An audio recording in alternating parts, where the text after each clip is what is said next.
When we think back to the 1950s, it's usually the singers, the guitar slingers, or the frontline stars that come to mind. Elvis shaking the world on television. Buddy Holly in his thick glasses, writing songs that would echo through decades. Muddy Waters roaring across the airwaves from Chicago. But underneath it all, holding everything steady, were the bass players. They weren't in the spotlight, yet their hands gave the music its heartbeat. Without them, the rhythm would have collapsed. With them, the sound of an era was born. Let's step into their world. Start with Willie Dixon, because you can't talk about 1950s bass without him. Born in Mississippi and raised on gospel and blues, Dixon carried his upright bass to Chicago, where he became a giant at Chess Records. His role went beyond keeping time. He wrote, arranged, and played on song after song that defined the blues. Muddy Waters, I'm Your Hoochie Coochie Man, Howlin' Wolf's Backdoor Man, Little Walter's My Babe, all bore his touch. Dixon's style was deliberate. He wasn't chasing speed or flash. He laid down lines with weight, each note falling into place like the beat of a hammer. He left space so the guitars, harmonicas, and voices could shout louder. But you always felt him underneath, grounding everything. His bass didn't fight for attention. It gave the music its spine. And because of him, the Chicago sound of the 1950s rolled out strong enough to spark the British blues invasion years later. While Dixon was building the blues in Chicago, down in Memphis, another bassist was sparking something new. Bill Black, once a truck driver, was standing in Sun's studio in 1954 when Elvis Presley stepped to the microphone. Scotty Moore played guitar, Elvis sang, and Black slapped his big upright like it was both drum and string instrument. That style, slap bass, wasn't just about tone, it was about rhythm. By pulling and letting the strings snap against the fingerboard, Black made each beat pop like a snare drum. Listen to That's All Right or Mystery Train, and you'll hear it plain as day. Elvis had the swagger, Moore had the licks, but it was Black's bouncing rhythm that kept dancers moving. Black later formed the Bill Black Combo, which turned into one of the hottest instrumental groups of the early 60s. But in the 1950s, his work with Elvis made the bass a star in its own right, even if no one shouted his name from the rooftops. But if Bill Black made slap bass famous, Fred Maddox had already set the fire burning. Back in the 1940s, playing with the Maddox brothers and Rose, Fred was hammering his bass so hard it sounded like gunfire in dance halls. His raw, driving approach turned Western swing and hillbilly tunes into something rowdier. By the time rockabilly rolled in during the 50s, Maddox's style had already spread. You can draw a straight line from his pounding upright to the sound that echoed out of Sun Records. Where others played polite, Fred turned rhythm into spectacle. He hit harder, slapped louder, and gave the music a physical crack that electrified the room.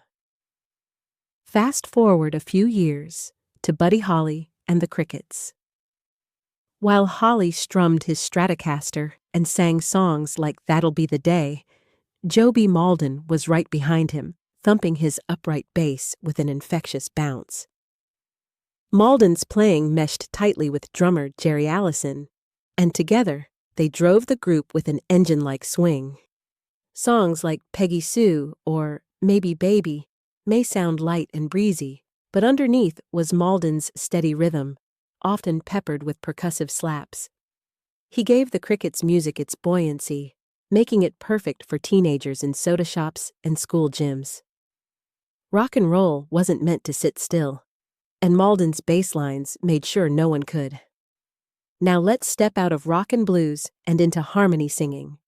The Platters were one of the most successful vocal groups of the decade, known for polished arrangements like Only You and The Great Pretender. While Tony Williams soared with his lead vocals, Herb Reed was the deep anchor in those lush harmonies.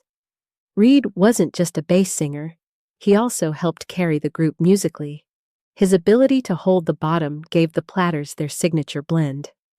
Without his tone sitting at the base, the shimmering voices above would have sounded incomplete. And unlike many groups that shuffled members, Reed remained constant through all the years, making him the Platters' foundation, both vocally and personally.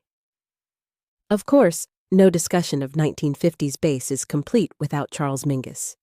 He wasn't content to sit quietly at the back of a jazz combo. Mingus pushed his instrument to the front. In 1956, his album Pithecanthropus erectus broke away from traditional forms, mixing gospel shouts, free improvisation, and fierce drive. Mingus played the bass like it was alive in his hands, sometimes growling, sometimes singing, sometimes exploding in flurries of sound.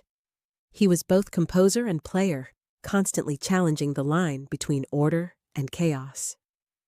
His presence on stage was commanding. When he dug into his strings, you knew you were hearing something raw and human. He showed jazz that the bass didn't have to be background. It could argue, protest, laugh, and cry. In the 1950s, that was radical. While Mingus roared, Paul Chambers brought a different kind of brilliance. Still in his 20s, Chambers became the anchor for Miles Davis's quintet. On albums like Roundabout Midnight and Milestones, his lines moved with grace, walking the changes with clarity and bounce. What set him apart was his ability to solo with the bow, bringing a lyrical, almost cello-like quality to the bass. When he bowed through ballads, the instrument took on a singing voice. And in 1959, when Kind of Blue was recorded, Chambers' steady playing gave Davis, Coltrane, and Cannonball Adderley the freedom to drift into new modal waters. He was young, but already his control and tone made him a model for generations of jazz bassists. Then there's Milt Hinton, known affectionately as the Judge. In the 1950s, Hinton was everywhere, swinging with Cab Calloway, supporting singers like Billie Holiday, and working countless studio dates. What made him special was his adaptability. He could move from big band punch to subtle backing with ease. Hinton was also one of the first to use slap in jazz, long before it became a rockabilly trademark. He had a playful approach, inserting little rhythmic pops that gave songs bounce. His technical skill and professionalism made him one of the most recorded bassists of the century. And in the 50s, his steady hand helped bridge swing, bebop, and modern jazz. By the late 1950s, the sound of bass was beginning to shift. The Fender Precision bass arrived, giving players a new, portable option that could cut through on noisy stages. Monk Montgomery and others began experimenting with the electric instrument, and though upright bass still reigned in the decade, change was on the horizon. Looking back, what unites all these names? Willie Dixon, Bill Black, Fred Maddox, Joby Malden, Herb Reed, Charles Mingus, Paul Chambers, Milt Hinton, is how they shaped the rhythm of their time. They weren't household stars, but they were the heartbeat behind the stars. From Chicago blues clubs to Memphis studios, New York jazz halls to doo-wop stages, these bassists carried the groove. The 1950s were about energy, dances that rattled jukeboxes, sweaty clubs alive with new sound, teenagers discovering freedom in music. And at the bottom of it all, you'll always find the bass, steady and strong. These players may have stood in the shadows, but without them, the music of the 1950s would never have moved the way it did.